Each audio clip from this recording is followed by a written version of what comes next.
Hoje vamos mergulhar numa questão que é, ao mesmo tempo, fascinante e um pouco assustadora. O que acontece mesmo ao nosso corpo e à nossa mente quando o sono é, pura e simplesmente, retirado da equação? Pensem nisto por um segundo. Não estamos a falar de uma noite mal dormida, não. Estamos a falar de parar por completo. E se o sono, de repente, deixasse de fazer parte da rotina? O sol nasce, o sol põe-se, o mundo continua a girar. Mas para o corpo, nada. Nenhum recomeço, nenhuma oportunidade para recuperar as energias. A atividade continua, as horas passam, uma atrás da outra, sem tréguas. Mas aquele mecanismo de reset de que o corpo precisa desesperadamente nunca é ativado. O que resta é apenas um estado contínuo de vigília que se estende e estende. E é a partir daqui que a descida se torna vertiginosa. Esta é a grande pergunta, não é? Qual é o limite? E mais importante, o que acontece quando nos aproximamos dele? E este é o ponto-chave que temos de entender desde o início. Dormir não é um luxo. É uma função tão vital como respirar ou beber água. Sem sono, o organismo simplesmente não se sustenta e começa um processo de falha gradual. Ok, então vamos a isso. Como é que este colapso começa? Bem, a primeira fase chega muito mais depressa do que se possa pensar. Vamos seguir esta linha do tempo para percebermos a degradação.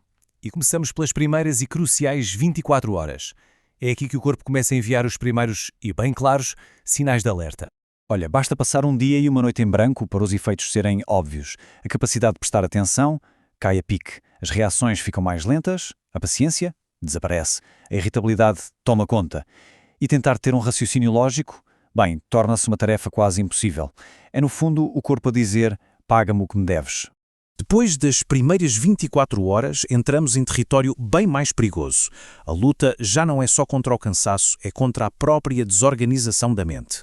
Agora, avançando na nossa linha do tempo.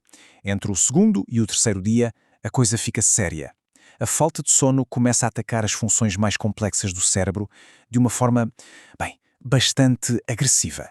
Nesta fase, os sintomas são impossíveis de ignorar.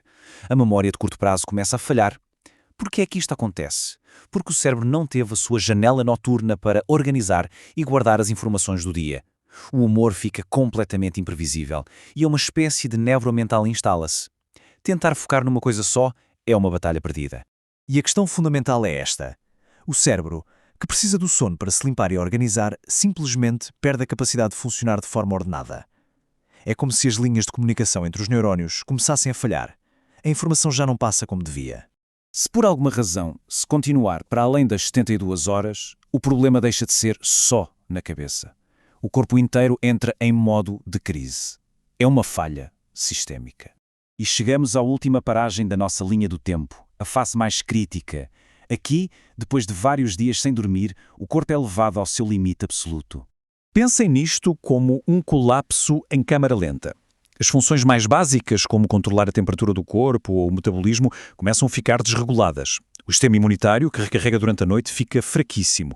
Basicamente, a porta fica escancarada para todo o tipo de doenças e problemas graves. Mas o mais incrível é que mesmo neste estado limite, o cérebro tem uma última carta na manga.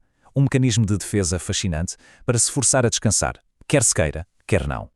Este fenómeno tem um nome, microsonos. É basicamente a tentativa desesperada do cérebro de conseguir uns segundos de descanso. São pequenos apagões que duram segundos e podem acontecer de olhos abertos, muitas vezes sem que a pessoa se dê conta. E é aqui que se percebe o perigo real disto. Imaginem um microsono de 3 ou 4 segundos ao volante de um carro. É o suficiente para o desastre. Isto mostra que, a partir de um certo ponto, o cérebro simplesmente ignora qualquer comando para ficar acordado. Ele desliga-se e pronto. Portanto, quando olhamos para este percurso todo, desde a simples irritabilidade até ao colapso do sistema e aos microssonos, a conclusão é, é óbvia. O corpo humano não foi feito para funcionar sem dormir. Ponto final. E esta ideia resume tudo na perfeição. O sono não é um luxo. É uma questão de sobrevivência. Cada célula do nosso corpo, cada pensamento, depende deste ciclo de descanso. Ignorá-lo é ir contra uma lei fundamental da nossa própria biologia. Isto deixa-nos com uma última reflexão. Se não dormir de todo leva ao colapso, qual é o ponto ideal? A questão não é só quanto sono é preciso para não morrer, mas sim quanto sono é preciso para se viver bem, para se funcionar no máximo potencial? Fica a pergunta no ar.